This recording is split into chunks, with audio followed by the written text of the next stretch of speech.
secundário para trabalhar com a questão da liberdade.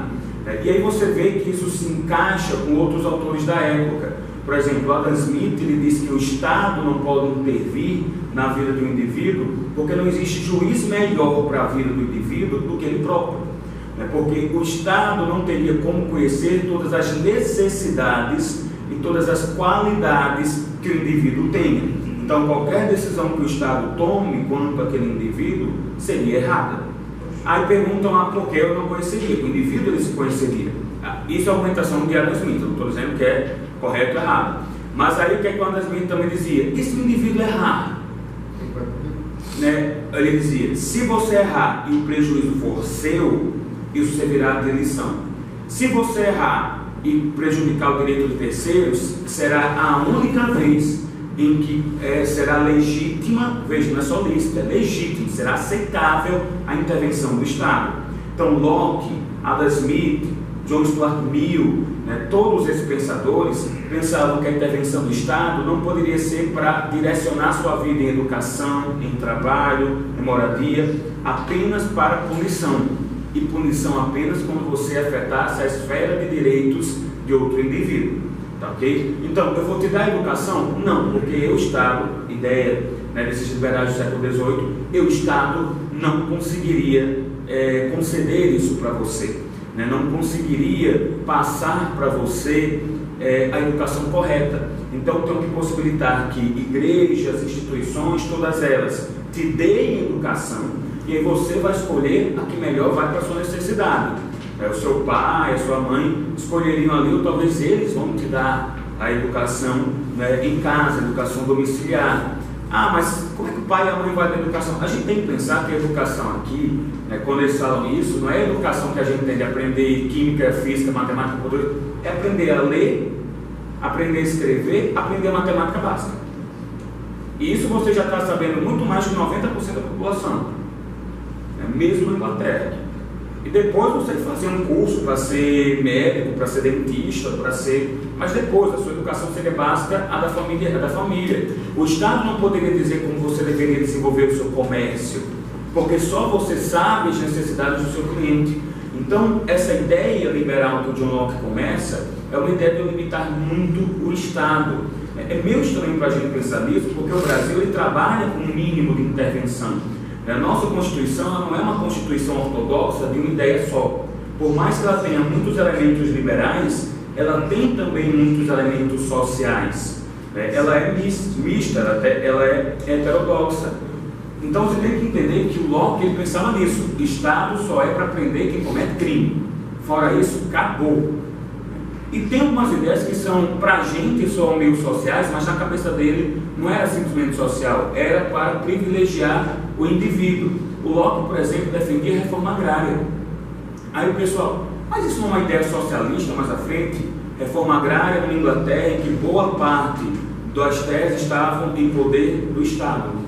Então ele queria tirar as terras do Estado para distribuir para os indivíduos, porque ele acreditava os indivíduos é que vão trabalhar melhor, eles é que vão poder enriquecer melhor. Então ele defendia essa ideia de uma distribuição agrária, de uma reforma agrária, novamente, não para tirar do indivíduo para o outro, mas sim para tirar do Estado para o indivíduo. Ele defendia também, o Locke, uma defesa de sindicatos, não porque ele achava que o sindicato era para proteger o trabalhador, mas sim porque o sindicato tinha que ser forte contra o Estado. Então Locke tem toda uma preocupação contra o Estado. Rousseau é que já vai defender pontos parecidos, mas com uma preocupação social. Rousseau já vai defender a reforma agrária, mas não apenas a tirada das terras do Estado para a população, mas do Estado e dos indivíduos mais ricos para a população. Então, para o Locke, o grande inimigo do indivíduo é o Estado. Para o Rousseau, não é apenas o Estado. Para o Rousseau, o grande inimigo do indivíduo é a desigualdade. Então, o que é que o Rousseau ele vai trabalhar? A gente vê ele aqui na França, no século XVIII. Ele vai trabalhar que toda a origem do mal é a criação da propriedade privada e a desigualdade. Então você veja, Locke ele diz que o auge moral do indivíduo, o auge econômico seria a instituição de uma propriedade privada e não estatal. Já o Rousseau diz que o problema foi a criação da propriedade privada. Teria sido isso que teria desgovernado tudo. E até comenta em um dos livros dele que o grande mal da humanidade aconteceu no momento em que o primeiro indivíduo cercou uma terra e disse que era dele, e os indivíduos em volta teriam concordado com isso, ou seja, teriam reconhecido uma propriedade privada. Então naquele momento, tudo aquilo ali começou a desandar. Naquele momento começa o que ele vai chamar de um contrato de servidão, porque aquele indivíduo tinha mais propriedade, mais poder que os outros estavam se colocando como servos desse indivíduo.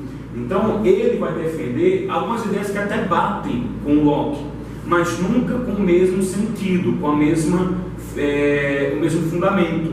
Locke é tudo para o indivíduo, e aí cada um por si e Deus por todos. Locke é teórico capitalista, então.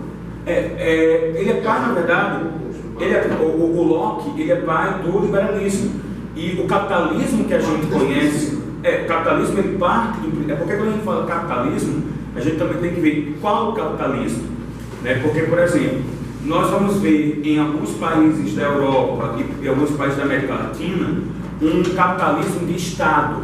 O que é esse capitalismo de Estado?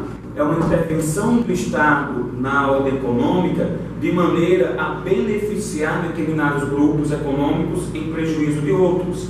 A gente vê isso, por exemplo, com empréstimos subsidiários, etc., formação de oligopólios, formação de grandes monopólios. Brasil, por exemplo. Bora lembrar, 10, 15 anos era muito comum a gente ter construtores de médio porte, pequeno e médio porte. Essas construtoras simplesmente não existem, você não lembra mais. Agora está até curioso, está voltando. Você vê agora construtoras que têm 1, 2 empreendimentos pequenos, mas a gente passou a ter grandes construtoras. A gente também vê isso, por exemplo, quanto a frigoríficos. Quem vai lembrar e forçar um pouco a memória, há 15 anos atrás mais ou menos, você encontrava um grande número de frigoríficos locais, de produtores locais vendendo para frigoríficos locais. Hoje não, hoje você vai ter algumas marcas, algumas empresas que estão concentrando esse mercado. Então, quando a gente fala capitalismo, a gente também tem que ver qual é o capitalismo em si. O capitalismo que é defendido lá na Inglaterra do século XVIII era aquele capitalismo liberal. Só que quando eu coloco liberal, tem que colocar aspas no liberal. Porque liberal no termo liberdade para os ingleses.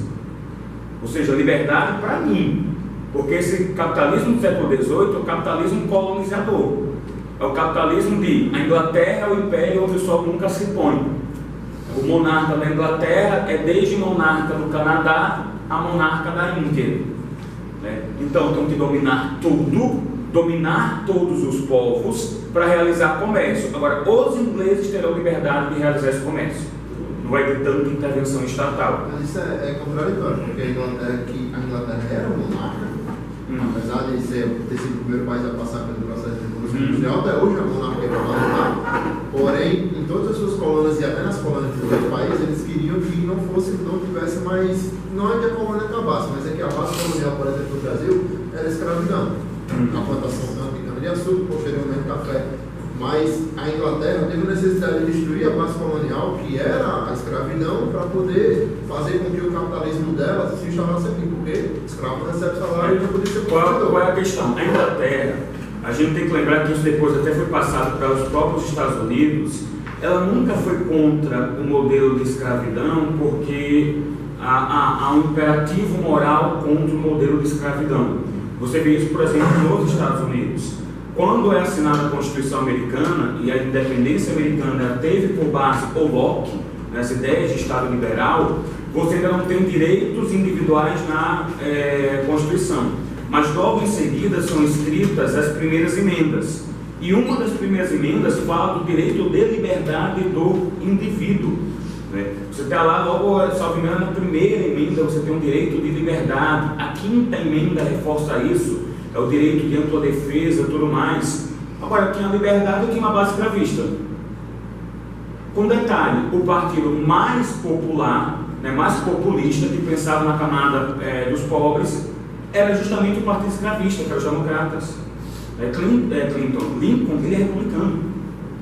Então é curioso porque a base popular não via a escravidão como algo negativo, porque houve toda uma criação cultural de que eu tenho que conceder liberdade para as pessoas iguais a mim. E a gente via a população negra, né, o americano médio pós-independente via a população negra como uma sub-raça. Então não me sinto no imperativo de libertá-los, porque eu me sinto no imperativo de libertar os indivíduos. Mas se você for pegar, por exemplo, a Revolução Francesa, quando a gente teve a edição da Declaração dos Direitos do Homem e do Cidadão, a gente teve também a edição da Declaração dos Direitos da Mulher e da Cidadã. A revolucionária responsável por essa declaração, ela foi presa e executada, e a declaração não foi oficialmente reconhecida. Mas lá está igualdade, liberdade e fraternidade, está lá bonitinho, mas também não concederia direito para as mulheres. Então a gente tem que entender que liberdade e igualdade aqui era até a página 2.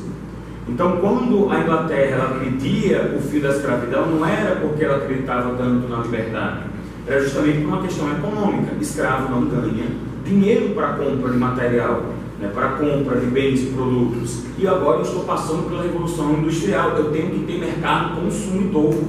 Antes eu tinha que ter mercado produtor. Eu, Europa, estou consumindo e o mundo inteiro está mandando insumos. Agora eu vou ter o contrário, eu estou produzindo, eu quero que o mundo inteiro compre.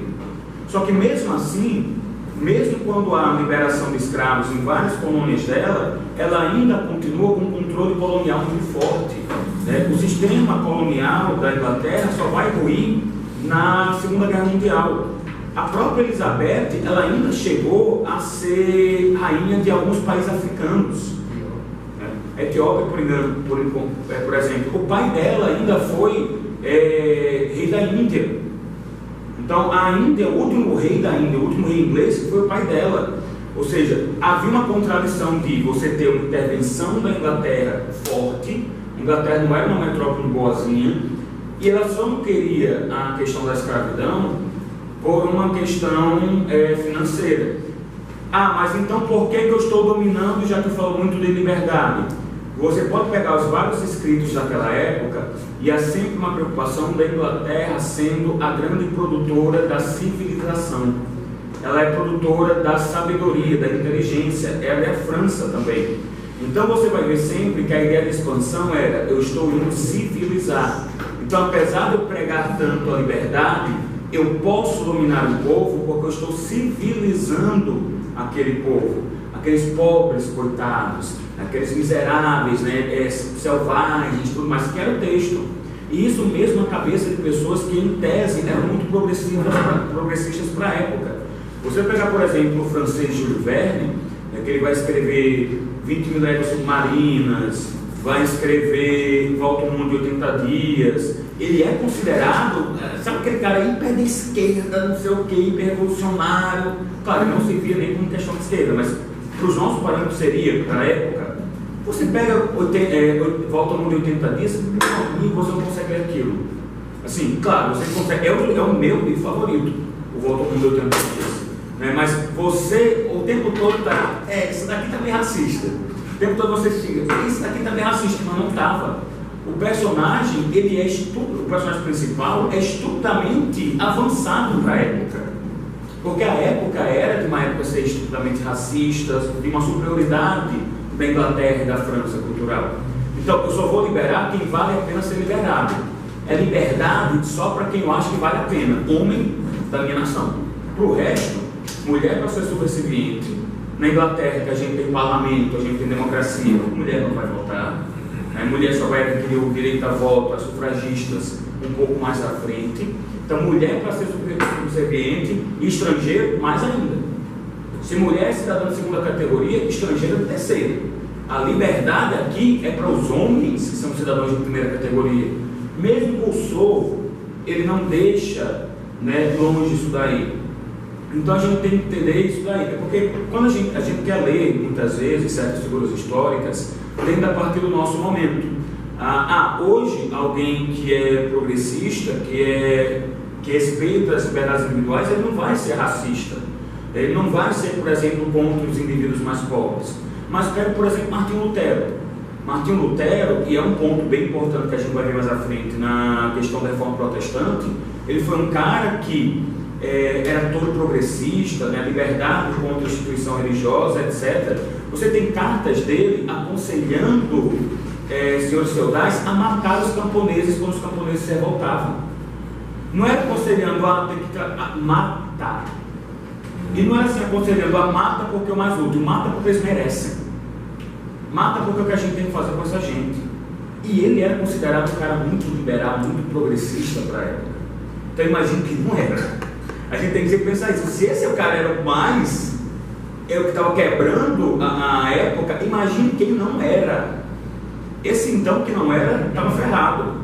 Então, por exemplo, o Rousseau, quando ele fala de uma igualdade, mas não pensa também que o Rousseau ele desce na rua e abraçar pobre, não. O Rousseau, ele era de uma elite dentro da pobreza. Por quê? Qual é o contexto aqui do Rousseau, né, para a gente conseguir entender mais ou menos quais são as ideias dele? O Rousseau era um cara do interior, ele passa a residir na França, né, na elite, mas é uma elite econômica e não política. Por quê? Porque o Rousseau está inserido no terceiro estado, que nem se via como um terceiro estado. Na França, na época do Rousseau, você tinha essa desigualdade muito marcada, que era visível para ele, e quando vai para Paris, se torna muito mais visível. Quando você está no campo, você não vê aquele impacto da riqueza, da pobreza. Ou todo mundo é pobre, o cara está ali distante, na mansão. Na França, em Paris, aliás, é nele matando um rato aqui para vender, né? Não é porque o rato ele é a última comida, não. O rato chegou ao ponto de ser igual normal, você vai vender em banca. Ou seja, quando você está realmente com fome, você vai comer coisa pior. E aí você tinha acima, um andar acima, um banquete. E esse banquete, essa festa, ainda não era quem estava no poder. Quem estava no poder estava um grau ainda maior da Versalhes, por exemplo. Porque você tinha uma divisão de segmentos, de estamentos, muito grande lá no governo francês. Até por isso ele vai trabalhar muito com a ideia de igualdade. E ele ainda, por mais que ele tenha um pensamento social, não será capaz de abraçar a igualdade material, de trabalhar desigualdades com desigualdade. Deve entender que certas pessoas têm que ter uma ajuda governamental, um impulso. Eu não posso tratar todo mundo da mesma maneira. Ele começa a trabalhar com isso, mas você sente que ele tem uma segurada ali. Por quê? Porque a ideia que ele tem do Estado tratando todo mundo de maneira desigual é essa ideia dos estamentos. Você tinha a nobreza que tinha poder político, você tinha o clero que acompanhava isso, e o terceiro estado que nem se reconhecia como povo, como nação, se reconhecia. Mais ou menos na mesma época que o Rousseau escreve, a gente tem justamente, o que eu comentei até um pouco mais cedo, o tal Abade de Sieyès, ou o padre lá de Sieyès. Ele era um padre do baixo clero, ele era uma pessoa comum, né, mediana, por assim dizer, não era miserável, mas era um pobre, remediado, por assim dizer, e ele entra no clero. Só que ele entra e está lá na base baixa. Ele ainda reconhece muito a questão da pobreza. E ele escreve um livreto que foi muito difundido à época, que é o que é o terceiro estado. Dizendo o terceiro estado o seguinte: vocês são a nação francesa. E é a nação que tem um poder constituinte, o poder de criação de uma lei fundamental que seria a Constituição, o poder então de soberania, de decidir os seus próprios rumos. Não é o primeiro estado nem o segundo, é vocês terceiro. Essa ideia é muito importante aqui para Rousseau. Essa ideia de, é o povo que tem o poder, é o povo que poderia intervir, tá certo? Mas a gente vai ver já já que ele diz o povo, mas não o indivíduo. Então, Hobbes aposta no Estado, Locke aposta no indivíduo e Rousseau aposta no povo. Não é no Estado, nem é no indivíduo. Tanto que Rousseau, quanto à intervenção do Estado na vida da pessoa, ele estava no meio do caminho entre Hobbes e Locke. Porque Locke acreditava, Estado não é para intervir, só intervenha se fulano cometer um crime. E detalhe, se for um crime que ofenda bem jurídico de outro. É o princípio da lesividade já. Hobbes já dizia, intervenha sempre. Rousseau dizia: intervenha quando for necessário para obedecer a tal vontade geral do povo e for necessário para o bem geral, para o bem coletivo. Então, o Estado de Rousseau, ele vai poder intervir na vida dos indivíduos, né? Não à toa, ele vai poder até usar força. Eu posso usar força para conquistar, e uma vez conquistado, usar força para conseguir chegar no bem. Era, por exemplo, que os jacobinos, eles se defendiam: usamos a força para conquistar o Estado, para estabelecer um parlamento, e vamos usar a força para afastar os traidores, né? Para matar aqueles que não estejam de acordo com as nossas ideias. Até porque a Revolução Francesa, ela tem um grande problema. A Europa inteira está olhando e dizendo: isso aí vai dar merda. Porque a Europa inteira é um Estado absolutista. A Áustria estava olhando com dupla preocupação. Primeiro, eu não quero cair também. Segundo, a minha filha, vocês acabam de matar ela. Porque a Maria Antonieta era austríaca, não era francesa. Então tinha um lado familiar, apesar que reza a lenda, não se davam bem, né? E tinha um lado de: é melhor acabar com aquilo na França do que isso passar, do que isso espalhar, né, para o resto da Europa. Então a Revolução Francesa, a gente, claro, tem toda a crítica, né, que a guilhotina não parava, mas também tem esse lado de que havia realmente um risco real, de que houvesse uma grande traição, de que houvesse ali um fim daquela revolução, né? Então, mas isso, de qualquer maneira, é porque eu estou justificado a usar a violência sem bem do povo. Então, o Rousseau, ele pensava na ideia do bem do povo. E aí, continuando, pessoal, ele foi o primeiro a tascar a ideia do contrato social mesmo. Apesar do Hobbes e do Locke já trabalharem com a existência de um contrato, de um pacto, é ele o primeiro a trazer o nome, a cunhar o termo contrato social. É muito engraçado isso, muitas vezes. Fulano que cria a ideia não é quem cria o termo que realmente pega, né? Hobbes criou a ideia, mas ele nunca sistematizou. Só Rousseau que disse: não, o que você falou foi um contrato social. É que nem, por exemplo, na criminologia, pelo amor de Deus, tem o Ferri, antes dele tem, ótimo quando dá branco, Lombroso. É o Lombroso que cria a ideia do criminoso nato, né, da antropologia criminal, mas é o Ferri que diz: o que o Lombroso criou foi criminoso nato. O Lombroso nunca falou isso, né? Mas é o Ferri que diz: isso é o criminoso nato. Ou seja, olha para os estudos do anterior e ele vai dizer o que é. O Rousseau faz isso, ele olha para os estudos anteriores, né, do Hobbes, do Locke, e vai dizer: esses estudos aí são de contrato social, é estudo de um pacto, passagem do estado de natureza para o estado civil. Isso acontece em várias coisas, né? Justamente porque e chega Edson e esqueci também. O bom, tem um filme que David Bowie faz ele, só esqueci o nome, o Tesla. Edson Tesla. E aí também parece sempre uma coisa que a gente vê interessante, que se odeia. O Edson e o Tesla se odiavam. O Rousseau, apesar de não ser contemporâneo, odeia o Hobbes e odeia o Locke. Ele diz que os dois estão errados em quais pontos? Primeiro, o Hobbes, ele se beneficia do contrato falso. O Rousseau, ele parte primeiro de uma ideia de um contrato falso. E o Locke, na visão dele, não é que o Estado do Locke se beneficie, é o que deixa o contrato existir. Mas que ideia é essa de um contrato falso? Primeiro, no estado de natureza do Rousseau, é o estado de natureza mais otimista, por assim dizer. Ele é o que mais acredita na natureza humana, dentre esses três. Ele vai dizer que o homem, ele é bom, ele é empático, ele pensa no indivíduo que está ao seu lado, ele é tal bom selvagem. Aquela velha ideia, né, frasezinha que a gente escuta: o homem é bom e a sociedade corrompe. Porque de certa maneira é isso que ele diz, mas de uma maneira mais elaborada. Você tem um homem, mas não é necessariamente a sociedade, e as desigualdades dentro da sociedade, a criação de uma propriedade privada e o fato de um indivíduo ter e outro não ter essa propriedade privada, que criariam essa degradação do indivíduo. Ele fala que é uma degradação econômica, é uma degradação moral, é uma degradação de costumes, né? E aí, novamente, vamos pensar em contexto. O Locke, ele defende muito o Estado não intervir na economia. O Locke era profissional liberal. Então é ótimo que o Estado não intervenha na minha vida.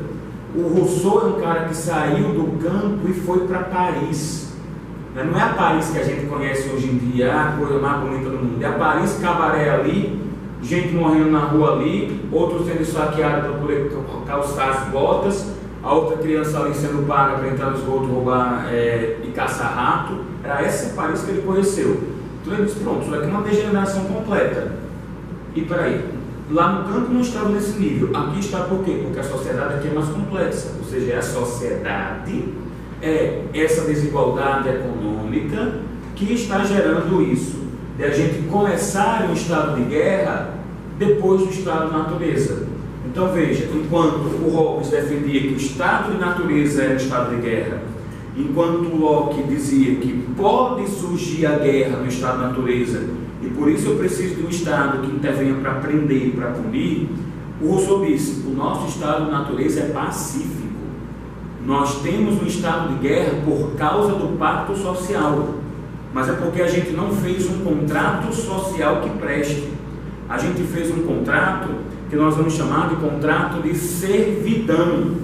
Um pacto que teria sido proposto por aqueles que dominam a propriedade privada, que dominam as forças militares, que de qualquer maneira são os mais poderosos naquele meio social. Eles propuseram um pacto, eu tive que aceitar, porque era isso ou morrer de fome. O problema é que o pacto vai me matar de fome. Então, na visão do Rousseau, novamente, isso aqui é a visão dele, né? A gente está trazendo a visão do indivíduo. Você tinha isso, a criação de um pacto negativo, um pacto nefasto de servidão. E aí que ele culpa nesse momento o Locke. Ele diz, essa sua ideia de um estado mínimo não funciona, porque é o estado mínimo que, tratando todo mundo como se fossem indivíduos iguais, que possibilitaria isso daqui, porque os indivíduos não começam numa tábua rasa.